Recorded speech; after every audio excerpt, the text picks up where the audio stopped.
AI can now write copy. So can we say the careers in copywriting are doomed?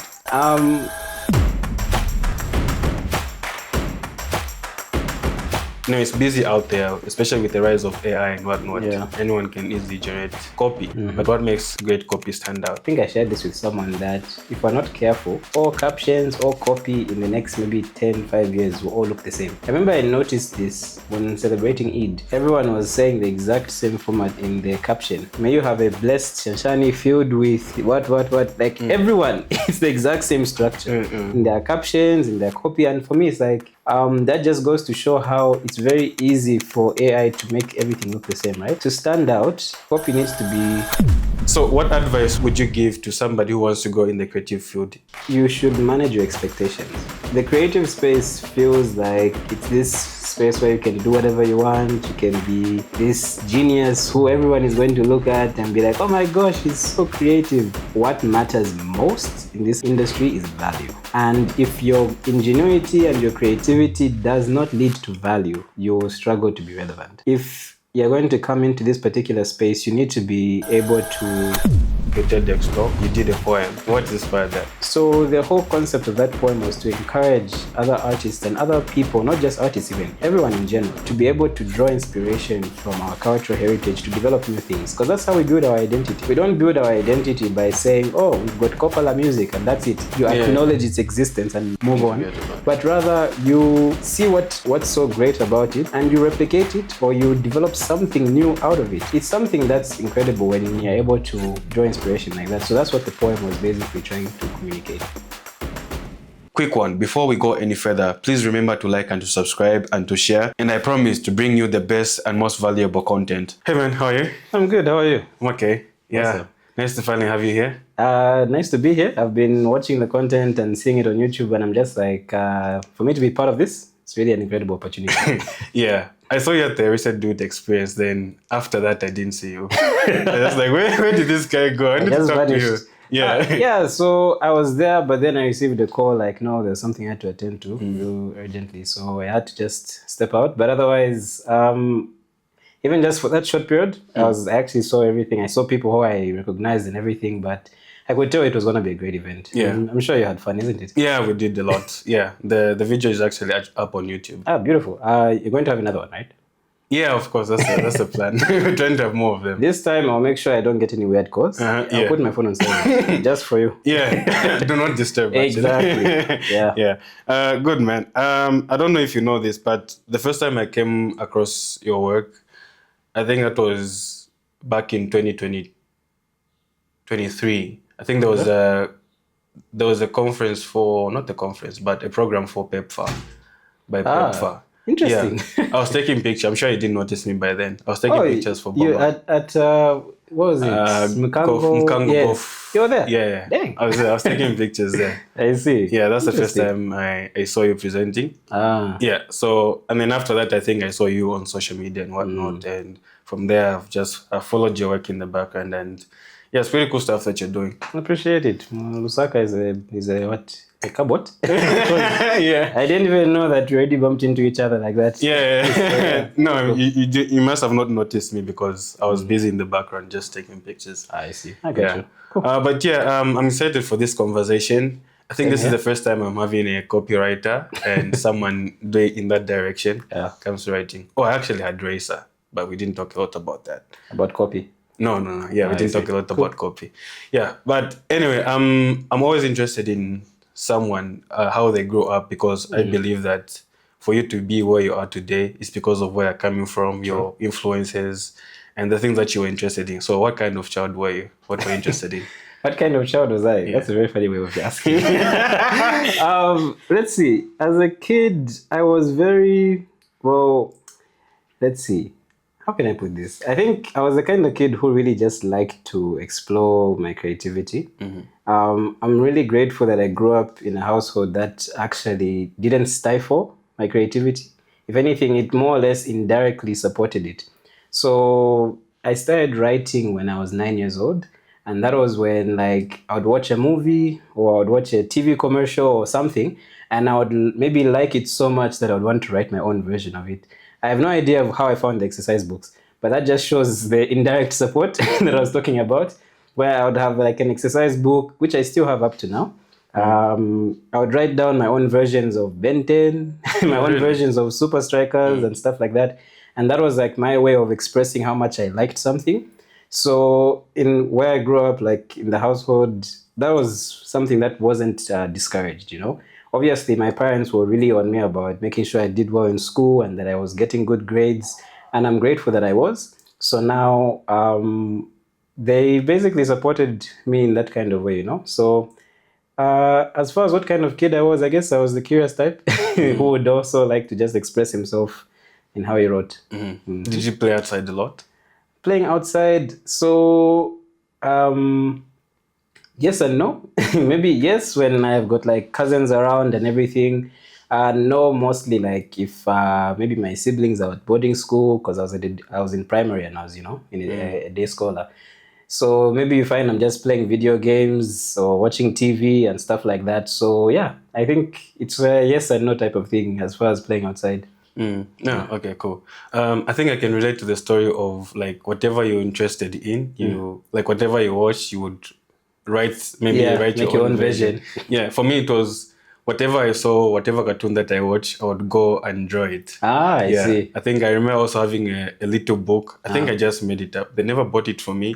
I think I got it from one of my grandfathers because my grandfather used to like keep a lot of things, you know. So I'd go in there and I found this little notebook. It was quite old and vintage. And then I remember like tearing up the pages and that had words on them, then making the cover for it and then covering up with sellotape and all that.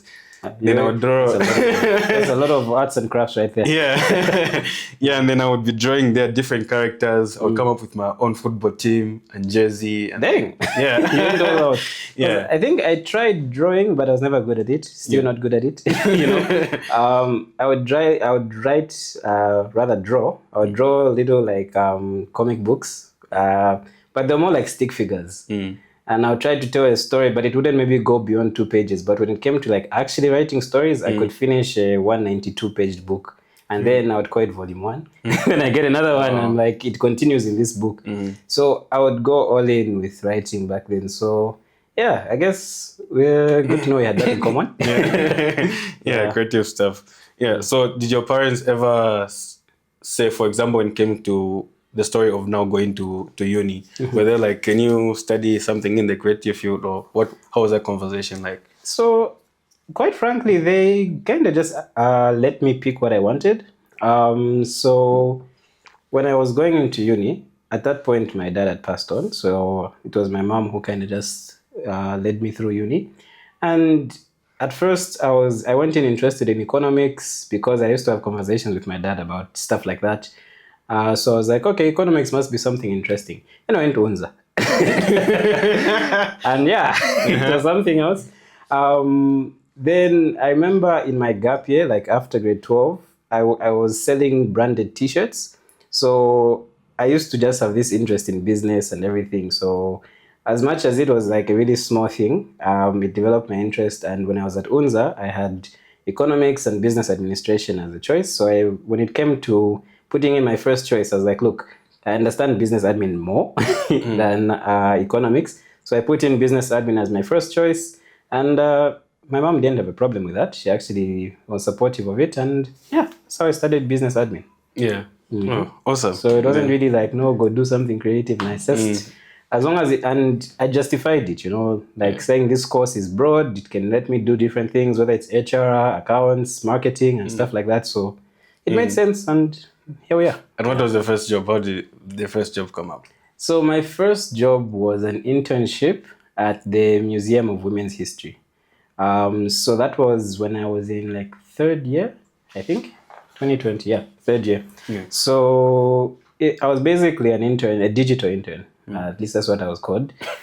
So I was mainly handling the social media. I was handling like just the little things, like maybe, for example, the admin stuff, maybe if they need to book accommodation or they need to book flights, stuff like that. So I was just handling those little things on their behalf. I was making sure the content was being put up on the YouTube channel and on all the different platforms. So my first job was pretty okay. I learned a lot. It was also, it really got me engrossed in the cultural space even more because I got to interact with a whole bunch of different people. Getting to work with Sambayonga, Musenga Katongo, Victoria Chitungu, really incredible people. And I learned so much from them. I actually was interning with them for 2 years. So it was my 3rd year, 4th year, and part of me after I was a graduate. So can we say that's what inspired you to start color culture arts? No. Tell me about color culture arts. Okay, cool. So color culture. So basically, it's a creative arts platform engaged in African storytelling. How that started was, you ready for a long story? Yeah. I'll try and keep it short, of course. So it started first in December 2017. I met Steve Mwale, the current managing director of Giraffe Creatives. Oh, Steve Mwale, I've met him. Ah, nice. Incredible guy. Yeah, very much. So I met him at, at an event, because at the time I was doing poetry and music in a group called Conquest. Yeah, so we happened to be performing there, and then I met Steve Mwale and I was starstruck. I saw him, I'm like, yeah, Steve Mwale, oh my gosh. You know what I mean? Yeah. Do you know you're Steve Mwale? You know what I mean? Mwale. Exactly. Yeah. So, so he said he had actually recognized me and my friend who were performing, and we exchanged lines. So later on, I had written a book, which is actually even out now. I had written a book and I needed to launch it. So I was looking for sponsors. Now, at the time, I was 19. And I thought for you to get sponsorship, all you do is write a document, put the words proposal on the cover, write a little bit about it, and people will give you money. So I'm like, let me do that. And then I called Steve that's like in 2018, like the beginning of 2018. I called him like, no, I'd like to have this book launch and everything. So he called me to his office. I went there, and then we sat down, and basically he looked at what I was trying to do, and he advised me on how to do it in a better way. And one thing led to another, and the next thing I knew is that throughout 2018, I was going to his office to just sit down with him, and he would teach me a whole bunch of stuff, career advice, life advice, even, business advice. So he became my mentor. And then in that same year, 2018, after I had won the Bittersweet Poetry Slam the previous year, I was given the opportunity to go to Chad to represent Zambia. And the same year, I was supposed to have my first ever show where I was going to be the headliner. And I was excited for both. And I spent the year preparing for both of those things, and they didn't happen. Both of them? Both didn't happen. And I was devastated. At the time, they were really important to me and everything, right? So I remember going to Steve about it and everything. And he told me, like, look, I remember that phone call was somewhere I was at Unza, near one of the lecture theaters. And he just told me, you need to stop thinking of yourself as the guy who gets called for these things, and start thinking of yourself as someone who can actually put these things together and call others. You know what I mean? Start thinking of yourself as the guy. You know what I mean? And it changed my perspective of everything. So after some thoughts here and there, I came up with this grand idea called Colorful Itinerary. Wow. Then I shared it with him, and he told me change the name. That's the mouthful. And it became called Color Culture. Yeah. So there was all of that. Then part of it was also how I had read some Bemba history. And when I was reading the stories in there, I was like, how come these stories are not, well known? Like I read the story of Mumbi Mukasa, who happens to be the mother of the founders of the Bemba kingdom, who had ears as big as an elephant's. Oh, really? Exactly. And I'm like, look, this is such a great story. How come we don't know about this? So that's when in my pitch to Steve, I was like, look, this organization or this platform I want to create wants to tell these kinds of stories. The stories that we don't really know about, but about Zambian history and culture. And he bought into it, and he actually helped me out with starting it. And that's how Color Culture was formed. That's a really incredible story. Now, so how do you now create it to a platform where you could have maybe about 300 people just coming together? How does that work? So over time, we started relating with a bunch of different creatives, because we didn't just stick to poetry. Rather, it was something that incorporated visual arts, it incorporated dance, it incorporated all these different art forms, right? And we happen to be getting a lot of questions like, how can we be part of this? What does it take to be part of color culture? And I didn't want to go for the approach of, well, like this squad, this team of like people who we move, and this unit is called color culture. I said, I'd rather run a platform than run a team of creatives like that. You get what I mean? That's a lot of work. Exactly. Not really a lot of work. I think the impact is greater because with this small group of people, I'm only focused on them rather than being able to create something that is useful to many more people. So through that, we created what's known as the color culture community. And through that, we were able to have writers classes, we were able to have master classes on poetry and storytelling, we were able to have different events and activities that brought these different people together. And it just started spreading, and we started getting different people from across the southern region to also be part of this community. And it's still running up to now. And yeah, that's how we basically reached that point. So what would you say was like the proudest moment of you founding color culture? Proudest moment. I think it's hard to boil it down to one, right? But I think there's a theme around the moments I'm really proud of, and that's seeing people blossom and grow through the platform. Where I've seen different poets who started out one way and then they've actually grown, and now they are all on their own, doing their own things. There are people who started out being nervous and shy to go on stage. Next thing you know, they're now the powerhouses, who are really just doing incredible things out there. So I think that's what I'm most proud of, like I can't boil it down. There are just so many moments. I can't even like say this is my proudest, but I think being able to see that the platform has been able to build so many other people makes me feel like it's been a worthwhile journey. Yeah, I think that's very fulfilling. Exactly. I think even for me, like even like starting do it, like seeing comments from other people and now it's helping them in one way or another. Exactly. That's really encouraging and that's fulfilling.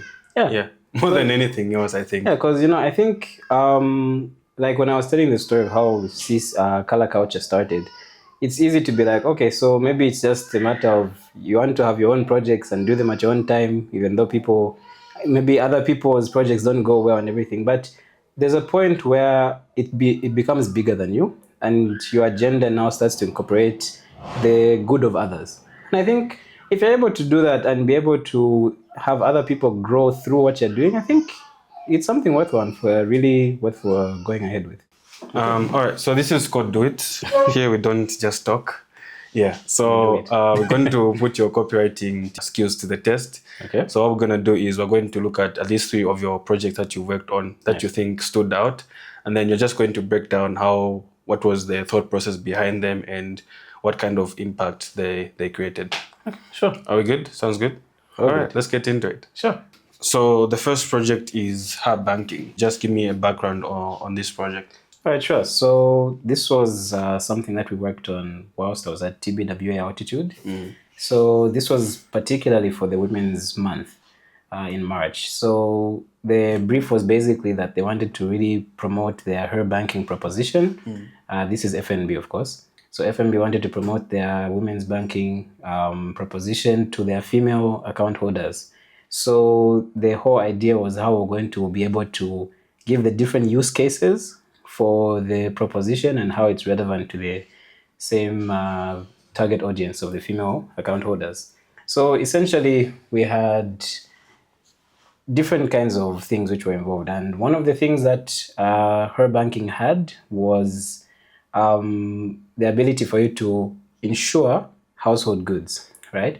So obviously you don't just say, insure your goods with us, you know what I mean? Yeah. And everything. So I wanted to approach it in such a way that when you see the headline, you see the product name, you see the benefit, and you're able to actually now see, you're intrigued enough to go into the next portion of the creative. Because I do believe that copy is meant to be a journey or a reading journey for whoever is consuming it. You start with your headline, which should grab someone's attention. You get into the subcopy, which gives detail on to the headline. Then your call to action that then says what exactly you're supposed to do once you've now read all this information. So now instead of going with the whole typical insure your goods with us today, I was like, her house is a home. as a way of now saying, because of this, because her goods are insured and she's confident enough to have different things in her household, it's no longer a house, it's now a home, and FNB is actually helping her to get to that particular stage. So it's a headline that says a lot without saying so much. You know what I mean? Yeah, a lot. Then another example is helping her grow. So again, keeping the product name in the headline so that at the end of the day, you're able to see what exactly the product actually is. And then the subcopy then gets into it being detailed, where if you're talking about something like helping her grow, right, that's more or less targeted towards business people. And if I'm a business person, I need to know what exactly I'm getting myself into. And without saying too much, I ensured that the copy spoke about the amount that you could actually get a loan for. And it also talked about the kind of cashback you can get and the other benefit of reduced interest rates, right? So obviously there's more to this product than this. But the subcopy was able to reach to the target audience of a business person who actually needs to be able to know what the benefit is of the proposition. And then the call to action remains standard, where you're saying join her banking and also call this particular number to get more information. So essentially that was the idea behind this, keeping the product name front and center whilst also incorporating other elements to it. There are plenty of other headlines that came out of this. I think one which I remember was her sale is every day, like how there's a clothing sale in a shop or something. So that was more speaking to how FNB has alliance partners, and as a female bank account holder, you can be able to access these alliance partners, and your sale or your discount is actually every single day if you're on FNB. So that was essentially the idea there. Yeah, I like how you creatively use her, helping her grow. This is this is good and well thought out. Thanks. Yeah, we move on to the next one. So even before we move further, so you have to make sure that you work line in line with the designer, isn't it? The visual designer. Yes. How is that conversation like? So I think the way the conversation works is I'm given my space to think. The designer's given their space to think, but we collaborate in terms of what exactly comes out of it. So more times than others, I could propose, like, for this particular copy, I think this is the message this is the image that should be used. But I think the designers are able to use the copy to actually determine what image they should get. Because imagine you have her house is a home, but then the person is in a car. You know what I mean? And that's why I believe that copy should always lead visual direction, and they shouldn't work in a vacuum. If anything, when it comes to the process in which creatives are developed, I think you'd agree with me that copy needs to come first. Yeah, of course. Because you can't have copy come afterwards, or maybe this idea, make the creative who put the copy there afterwards. No, it doesn't work like that. If the copy changes and it changes in a significant way, the image might also have to change. If that copy suddenly is now talking about motor insurance, you can't have her sitting in a home. So I think I do have conversations with the graphic designers, but sometimes we're able to just work in a way that we understand each other. Like, look, this is what I'm trying to say, and he finds the best image that works for that. So even helping her grow, you can see that lady looks like she's running a coffee shop. Yeah. So, or maybe she's like, the apron kind of says coffee shop, really. Yeah. So essentially that's the idea. And as far as even the response, I like to have a look at how things are received. So I did my digging on the social media posts, and I saw that from the comments, there were different people who showed interest in the proposition, like how exactly can they join, what exactly is involved, and sometimes, the call to action is there. It's like, call this number and you get more information. But I think it does say enough to say that there is intrigue. You know what I mean? That someone has been able to see what the benefit is and be interested and driven to say, like, look, I want to take the next step. Please guide further. So, yeah. Yeah, no, I can see from the comments that a lot of people are interested, especially in opening an account. Exactly. Yeah, so we can see that it's quite made an impact, eh? Yeah, that's the idea. Okay, well, what's the next thing? One which I'm personally proud of is how Women's Day was done in 2024. So I play the video? Yeah. Okay. I am her, she who lays the foundation. I am her, she who nurtures the vision. I am her, she who rises to the occasion. I am her, she who makes the final decision. I am her with every step I take. I am her in and out of the room. I am her with every barrier I break. I am her every morning, every evening, and every noon. I am her for you, for her, for better.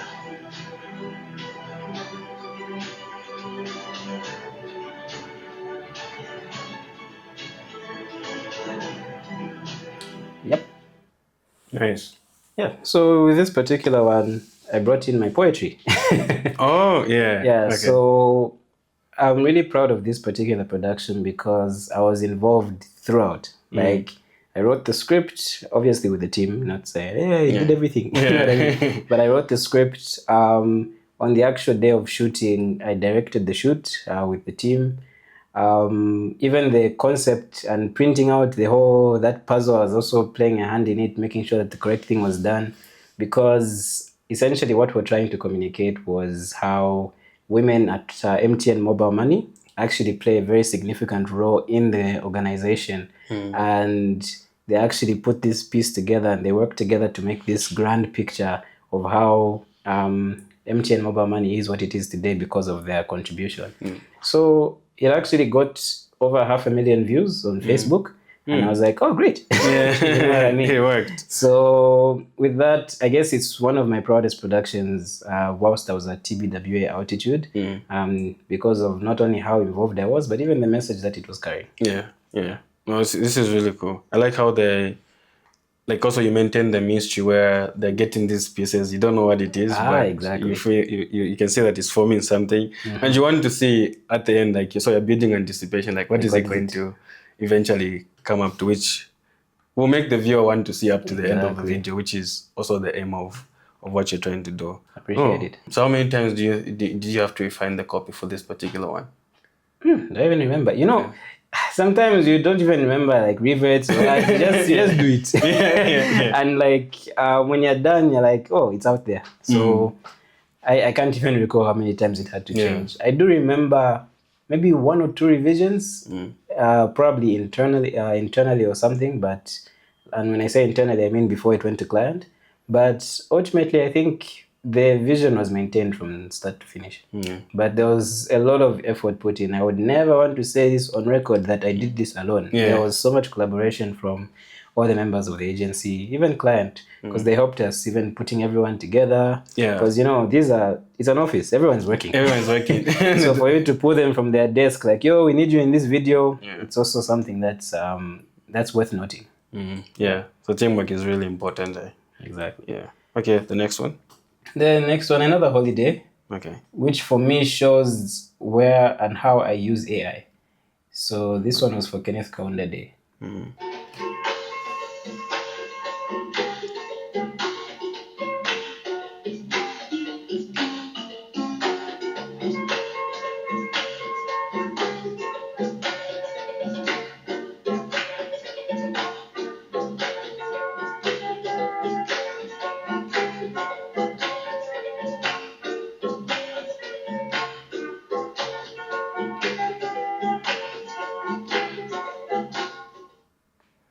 Nice. Yeah. So for this particular one, it was KK's 100th birthday in 2024.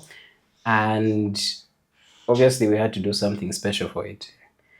And one of the ideas was basically finding numbers that could add up to 100 that were related to KK. So this is where AI came in, Oh, okay. So for me, what I did is I basically prompted AI to give me all the numbers or years or things that are related to KK that I could work with. So it told me about how he was born in 1924. I also asked for fun facts and everything. It told me about how he was the in a family of 8 children, told me about how he was president at the age of 40 and how his birthday was the 28th of April. And there were also a bunch of other numbers, like 1964 is when we got independence. So now, with all that information that I got, I now had to piece together which numbers could help me add up to 100. Unfortunately, they were able to be put together. So I know if I needed the one, I was going to be like, he was the first president of Zambia, then we get the one, Add it up. Exactly. So for me, it was a way of us trying to not just say, 100 years and then we call it a day, but being able to also speak to how it was his 100th birthday. And he was someone, and those were also fun facts that could educate someone. Maybe people didn't know that he was the president at the age of 40. You know what I mean? Maybe people didn't know that he was the youngest child of 8 children.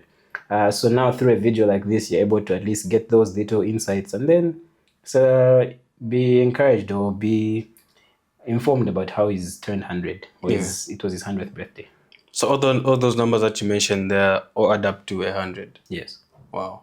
Okay. How did you come up with that idea? How was that sparked? I remember I was working with my colleague Michael. He's at TBWA at the recording of this video.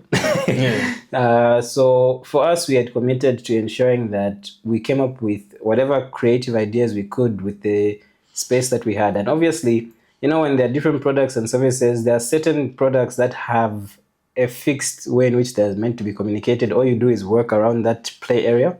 But then with the holidays, the client said, go crazy, convince us that your ideas are good and everything. And when we were brainstorming, we came up with this. And now it was just a matter of making it make sense. Yeah, making it make sense for the audience, right? Yeah. No, this is really good. This is also very informative because, like you said, like some of those numbers, like none of us would know until we did some research. But that's really helpful. Exactly. Yeah. Appreciate it. Thank you so much, bro. This is really helpful. And yeah, so thank you for the project breakdown. And now we'll go back to our conversation. Sure thing. All right, cool. It's busy out there, especially with the rise of AI and whatnot. Yeah. Anyone can easily generate copy. But what makes great copy stand out? I think copy that has a human touch to it. I was actually thinking to myself, in fact, I think I shared this with someone, that if we're not careful, all captions, all copy in the next maybe 5 years will all look the same. You know what I mean? And I remember I noticed this, I think, was it Eid? When celebrating Eid, everyone was saying the exact same format in the caption. May you have a blessed Shanshani filled with what. Like everyone, it's the exact same structure in their captions, in their copy. And for me, it's like that just goes to show how it's very easy for AI to make everything look the same, right?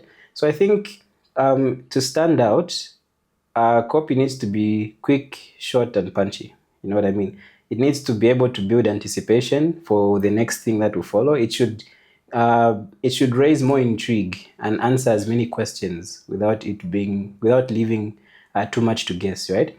So, for example, if now that I'm an account manager, I happen to have copy pass through me before it goes to design, right? And sometimes you might find that a CTA is not clear, or it's missing, or it's wrong, right? And the way it's meant, copy should actually be communicated. If the CTA is not clear, if it's not something that's concrete, you've lost the consumer. You've lost the potential buyer. You've lost the potential person who could have made an action based off of what you're trying to communicate.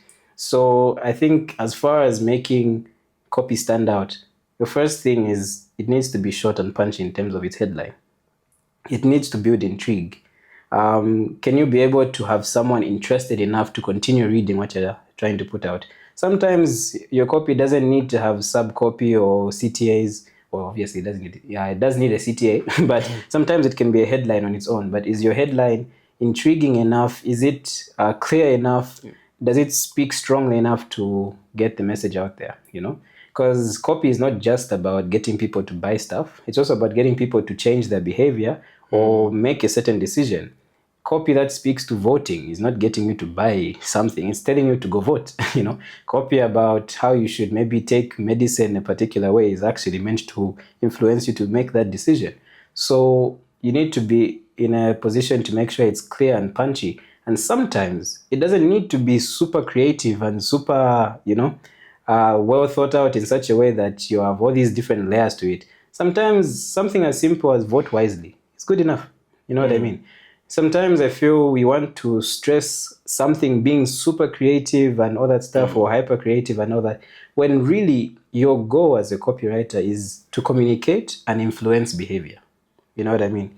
You're not there to make people laugh per se. It's not your job to make them laugh. If your copy makes them laugh, great. But did it make them do the action that you wanted them to? If it makes them sad, great. But did it actually, work? Did it influence their behavior? Did it give them some insight that they didn't know about before they interacted with your copy? So I think standing out, especially in a world where you have so much advertisement going around you, it takes a lot. And it really takes being relevant. It takes being interesting. And it also takes being to the point and clear in what you're trying to communicate and the call to action you're trying to bring out. So what would you say now are some practical tips you can give to somebody who's upcoming? Who's upcoming? I think if you're starting out, like in writing copy or getting into the career?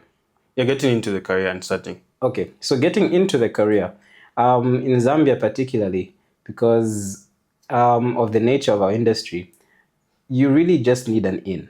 You know what I mean? You really just need to get into the community or into the system. What you find is that once you get into an agency, right? And you prove yourself and you make sense out of the work that you're doing, I think it's very easy for you to grow within the agency space. I do know that the challenge we have in the ad agency space in Zambia is that copywriters are not necessarily valued as much as designers. And I mean, look, at the end of the day, what people really look at is the artwork, right? But the copy is an important aspect of it. So you might find a ratio of 1 to 4 designers, one copywriter to 4 designers. And I guess it works based off of how different agencies plan out their stuff, right? I've never been on the other side of the desk where decisions are made around which staff members are going to be part of a particular team. But I do see that discrepancy where copywriters are always limited as compared to designers.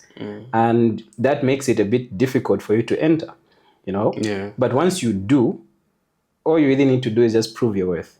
Make sure that you grab onto any work that you can and any job that you can or any task and give it your best shot in terms of being punchy, being clear, being interesting, so that you can keep getting work thrown your direction. Be that person who's known for copy that stands out. You know what I mean? Go on YouTube and go on different platforms like this same one and learn how you can actually improve your copy and the like. Because that same ratio I just mentioned really just shows that for you to really get into the space or get into the industry, you really need to be really good and be really excellent at the end of the day. So yeah, I remember when I was starting, the advice I got was just start. And that sucked. Because it's like, just start with what? You know what I mean? And I till this day, I look at the guys who taught me that, and there are people I've worked with and they're really cool and amazing people who've taught me so much more now. But I'm like, you told me just start. And fortunately, what happened with me is that I was given an opportunity because of people who had known my interest in copywriting, I had a chance to work on certain pitches for some agencies and the like. And one thing led to another before I was actually called now to join an agency full time. So for me, I was also putting myself out there, There's the strong element of networking that also comes in because the agency space is very small. I'm sure you'd agree with me. Yeah. That we all know each other. I mean, I came for your event and I could greet so many different people, you know what I mean? Others, maybe you just know them from social media, but we know each other. Yeah, we know you know each what I other, mean? So for you to now enter that particular space, you need to have ensured that you know what you're doing, you're good at what you're doing. And once you enter, you're in the clear. just stay consistent and stay building your portfolio. And I think you'll be good. There's been a rise of AI. Since 2020, we've seen a rise in AI. AI can now write copy. How are you handling everything? Personally, I feel I've been using it as a best friend, you know, but I've not been plagiarizing its work. You know what I mean? So I look at AI the same way I look at a computer in the 80s or 90s. You know what I mean? There was a whole buzz about how computers are coming in and it's going to be this whole thing, like even the internet is going to come in and make things so different. But what we've actually seen is just a change in the priorities of people who are now trying to build skills, right? Graphic design came with a computer, but before graphic design was a dude who had to paint on a wall. Yeah. You know what I mean? You're going to put an advert for some brand, you need to paint on the wall, make sure you've sketched it and you've maybe traced it or something so that it looks identical on different walls, right? Now there's a graphic designer who can do that on his laptop. So the same way that happened back then is the same way now. You have copywriters who need to adapt to how AI is actually going to change the way they work. What I am fully against is you prompting AI, give me copy for a campaign with this information, then you just click copy and then you paste and then you submit. No. Because that's what's going to now lead to what I had mentioned earlier, where everything will look the same. Because AI is grabbing from the same knowledge base for every person who's using it, right?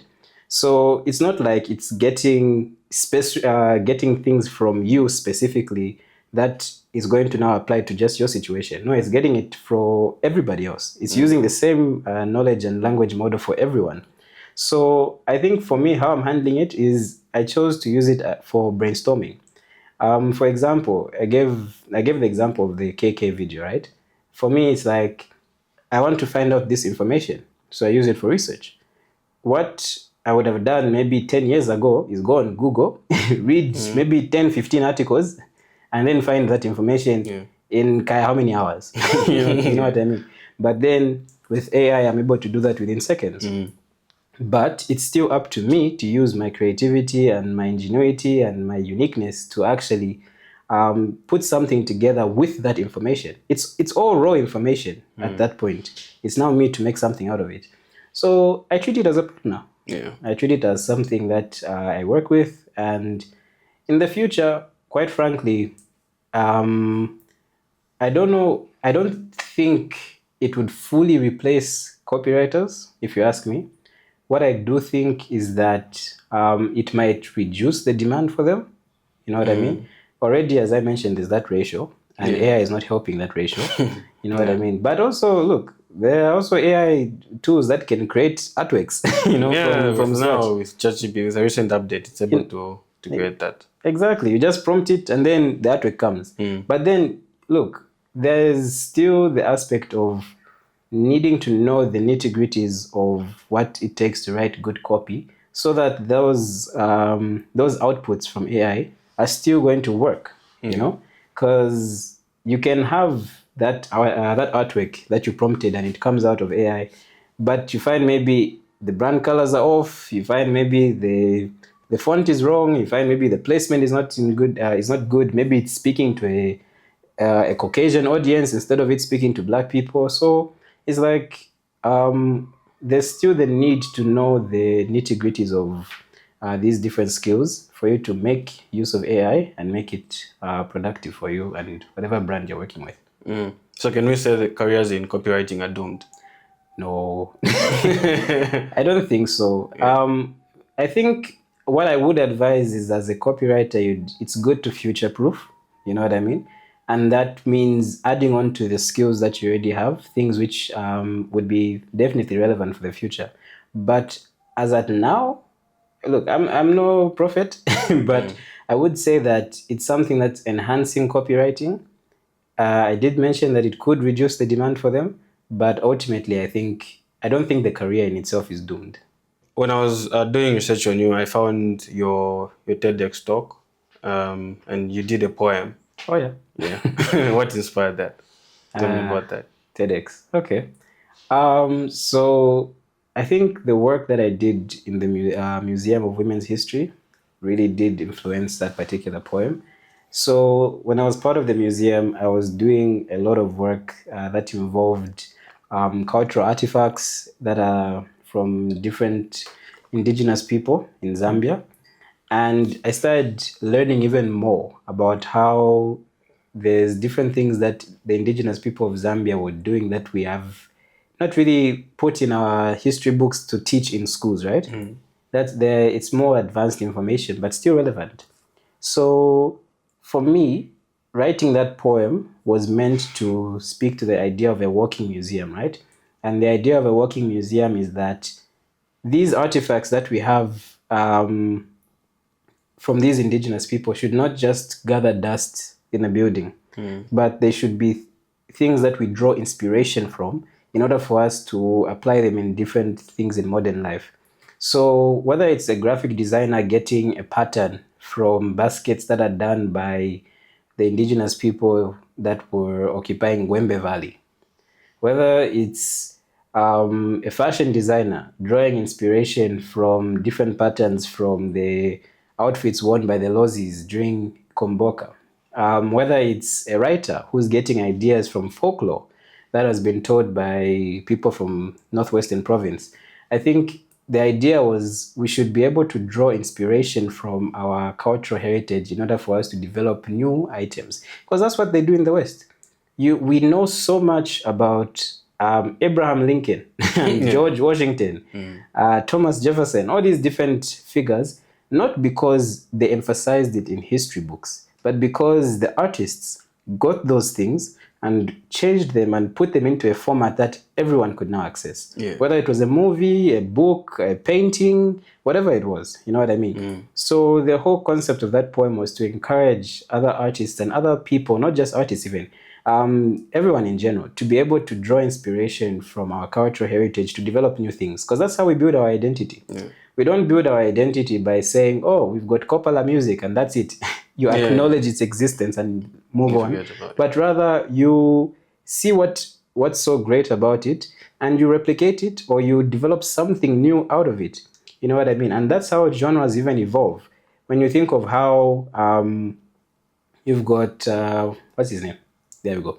We've got Fela Kuti, who had his genre of music evolving into what Burna Boy is doing now. You know what I mean? It's an example of how you can draw from music or from different art from the past to create something totally new.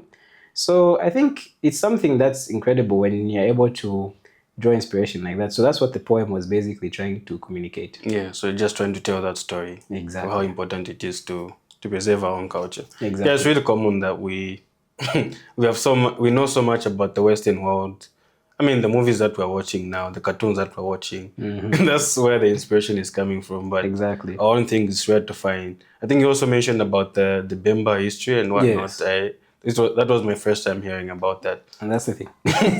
Yeah. You know, if obviously there's something that there are different projects I'd love to work on, but being able to bring out stories like that really do matter to me. I'll give an example of the project I worked on called Twano, a short animated film that Color Culture Arts did with Tab Production Studios. Yeah. So in the stories we told, we got 3 time periods, the last being modern, so we won't speak about that one for the time being. But the first 2 spoke about the Vimbuza dance, which is practiced as a mental health kind of ritual, right? Something that if someone dances that and they are going through a different depressing situation, it was something that they used to relieve themselves. Then in the second story, we talked about the Cha-Cha-Cha campaign, which was something that took place in 1961 during the struggle for independence. So those were just 2 examples of things which we drew from in our cultural heritage for us to be able to bring out and present in a different way, you know, and attaching stories to them that were actually relevant and interesting to watch. So for us, that's the whole agenda. Like, how can we be able to draw from ourselves to present ourselves in a new way? Yeah. Yeah. No, I like that you would think of that. Especially that you're young and you're thinking of that. I mean, in a typical case, it could have been someone older, but you took that place of putting yourself there and seeing that this is something that is missing, and you're trying to put it out there. That's really commendable. Appreciate it. Yeah. Now, speaking of going on stages, I mean, going on stages is nerve-wracking and you are nervous and all that. So how do you prepare mentally and emotionally before you go on stage? For people who would like to know that. Honestly, the whole jitteriness never goes. You know, like, I think you just manage it better. But like, for me to say that, okay, before I go on stage, I'm totally calm, there's no nerves, that's a lie.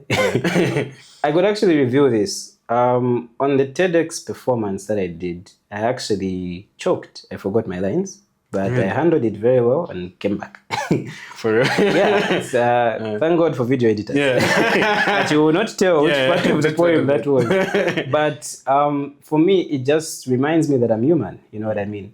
And that even on stages like that, I could forget my lines and I could be in a position where it's like, oh my gosh, what am I going to do here, right? But with practice, you kind of just get used to knowing how to manage the situation and get back on track. The worst thing you could ever do is apologize during, like, if you forget your lines, you're reciting, then you say, sorry. No, don't do that. Don't do that, you know what I mean? If you're going to forget your lines, for example, just pause, recalibrate, and get back into it. So, yeah, the whole nerves thing, it never goes. It's something that you just kind of learn to manage over time. And personally, as far as the whole emotional experience of it, I think there's the element of ensuring that you practice enough so that when you're on stage, you also go with the confidence of saying, like, look, I'm here with something that I prepared for, and I'm actually going to deliver it to these people. On top of that, there's advice which a friend of mine actually shared where he said, you don't need to be nervous per se because the audience wants you to win. You know? No one in the audience is actually there to see you fail. Like, no one bought a ticket or showed up from their house to come and see this one guy forget his lines, or, you know, they're there for you, they're rooting for you. So I think that should also give you a little bit of a boost to say, like, okay, in this particular space of time, I'm going to ensure that I give them my all because they deserve it. They're rooting for me, so I'm going to give them what they're actually going to, what they're looking forward to. Yeah. Awesome. So it never goes away. You just have to know how to manage it. How to manage it. Yeah. Exactly. I think there was also several times where I had to, like, speak in front of a crowd. Like, it never goes away. I think at first you're going to feel it. And then as you get into it, you will know that. Exactly. You calm down, your nerves go. And then, and I think even with the style of performance I have also helps because I like to be more animated. So because of that, I kind of just push myself into a comfortable space where it's like, look, if you're going to do that whole thing where you move your arms, you need to show that you're confident. You know what I mean? So, yeah, I guess the style of performance also plays a part in it. So, yeah. So now how do you balance, you know, like the copywriting work? Of course, now you're an account manager now. Congratulations. And your own personal stuff. Like, how do you manage that? You know, there's that whole thing of work-life balance. It doesn't exist. And I'm sure you'd agree with me. Yeah, no. It's a lie. It's a myth and it's a lie. I look at it more like a seesaw, where at one point, one aspect is up, then the other goes down, but they're constantly like this. I don't know if you've ever seen a seesaw where it's like this, it's just straight. You know what I mean? But because what's the fun in that? The fun is in going up and down, right? So I think with me, how I manage it is I just look at the priorities of the particular season I'm in, right? When it comes to managing an account with an ad agency, you find that there are some seasons that are busier than others, right? Maybe you're about to launch a product. That's when everything is needed all at once. Maybe you've launched the product and things now start to calm down just a little bit.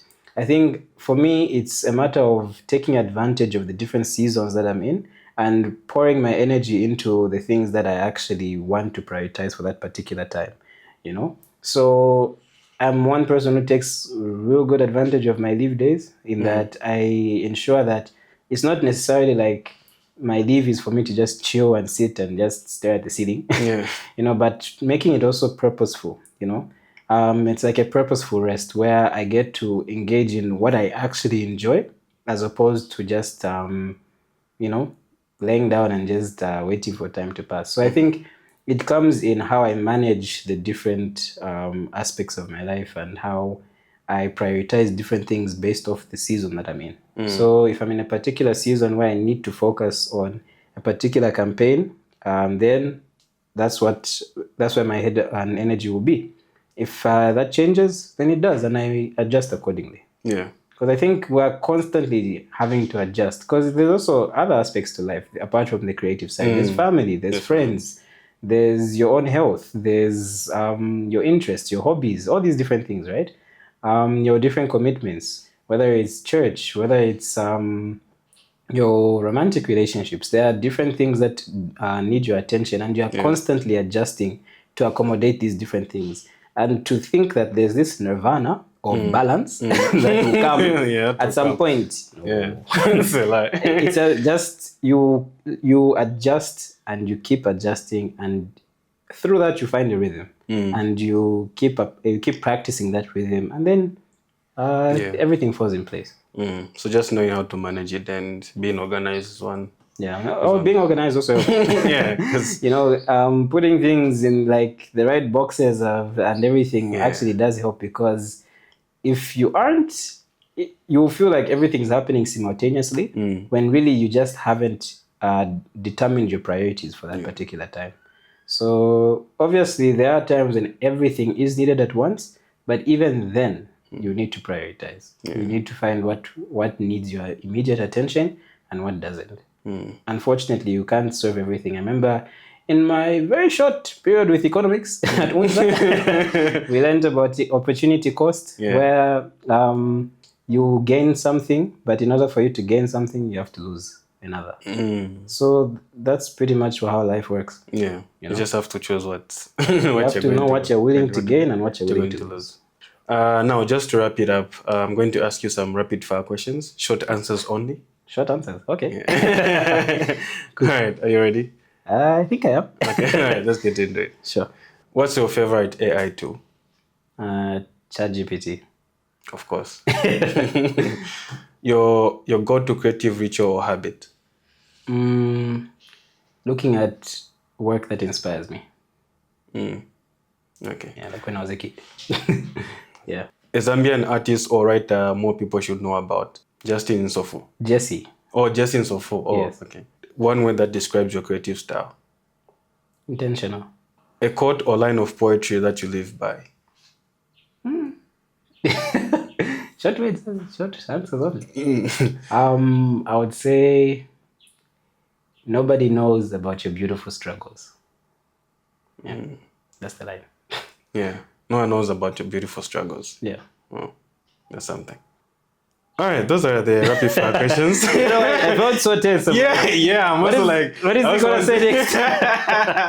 Yeah, I also like kind of want to dig more into whatever you said, but we'll keep it there. Sure. Yeah. No, just to wrap it up with the last question. So, what advice would you give to somebody who wants to go in the creative field in Zambia, to be specific? I think you should manage your expectations, right? The creative space feels like it's this space where you can do whatever you want. You can be this genius who everyone is going to look at and be like, oh my gosh, he's so creative. Yeah, manage your expectations, because what matters most in this industry is value, And if your ingenuity and your creativity does not lead to value, you will struggle to be relevant. There's a constant exchange of value that takes place within this industry, and it could be monetary, it could be based off of skills, but ultimately, if you're going to come into this particular space, you need to be able to identify your uniqueness and what makes you authentic, and see how that fits within the realm of what people actually want. It's very easy for you to just say, me, I'm a writer and I write like this. And this is how everyone is going to read my work. Yeah, but if it doesn't make sense to someone's, someone's interests, you're going to remain with your writing all alone. So I think that's one of the things that I would say. The other is, in as much as value is the key, never lose authenticity and uniqueness, because that's also part of the value. That's what makes you different. Because as much as you're offering value, there are 12 other people who are also doing the same thing, and another 12 who think they're offering value but really aren't. So you have to stand out in some shape, way, or form. And in standing out, you bring in this difference or this uniqueness that other people can't bring. So I think there's a whole bunch of elements to it, right? And different dimensions to it. But ultimately, always seek to add value and also seek to be authentic and unique. Yeah, so add value and be authentic. Yes. Because that's what will make you stand out. Exactly. Thank you so much. Any exciting projects that you're working on, or you'd rather not share? Whenever I hear that, funny story. So the whole idea of something next is actually something where the next thing for me is actually being present, right? I've been in a space where I've needed an answer to that question, and I've always wanted to have an answer to it. And in the past 2 years or so, having an answer to that question led me to being burnt out. Where when I'm asked, what's the next project? What's the next show? What's the next activity? It now makes me want to have an answer. So I seek the answer in some kind of project or work or something. And the authenticity of that work is gone. It's no longer about trying to achieve something of impact. It's now about trying to tick the box of I did something that I can say on a podcast. So I think for me right now, what's next is just being present. In where I'm at, being present with the different people who are in my life right now, being present at my work, being present in the different spheres of life, just, appreciating where I'm at and acknowledging it, and knowing that I don't necessarily always have to be thinking of what's next. Sometimes it's okay to just understand that where you are is where you are, and you are building where you're at. Yeah. Think of it like if you're building a house. It's not always when's the next house. Nah, it's like, has your house reached window level? Has your house reached the roof level? Have you laid the foundation? You know what I mean? So I guess for me right now, I'm just being present. That's an answer I've never heard of. Yeah, but it makes a lot of sense by the fact that because we're always chasing something in the future. I think that's why we have a lot of anxiety as well, because you're chasing something in the future. You're forgetting about the now. Yeah. It's like, what's the next thing? I feel it's like we also want to have announcements. You know what I mean? Like, if you don't have something to announce, there's something wrong. You're not doing enough. You're not working hard enough. But maybe you are working hard enough at the things that don't need announcements. Maybe you showed up early to work. Maybe you did something on time. Maybe you delivered something that was needed at that particular time or something. Like, you showed up in some way, shape, or form that if you announced it on social media, people will be like, Nanga. But you still showed up and you still did something that's worthwhile. So I feel, we all want to have announcements. We all want to have something to update. But sometimes it's just okay to be present. Yeah. You know what I mean? Obviously not complacent. Yeah, of course. But I think the current season I'm at is just about being present. No, I like that answer. Cheers, man. Yeah. Thank you so much for coming, but where can people find you? Where you find me, well, actually respond, is Instagram and LinkedIn. So on Instagram, Musenga _Katongo. And then on LinkedIn, it's Musenga Katongo. So that's where you can find me. If you want to reach out, if you want to see more of my content, you can always check out those platforms. Musenga, thank you so much for coming through. I really appreciate your time. Thank you for having me. Yeah. It's a pleasure. I get to watch these videos. Now I get to be in one of them. Yeah, I get to be in one of them, yeah. No, it was good to have you here, and I was really excited about the conversation. And yeah, I can't wait to put this out. Thanks. I appreciate it. All right, let's do it. Let's do it. Okay, cool.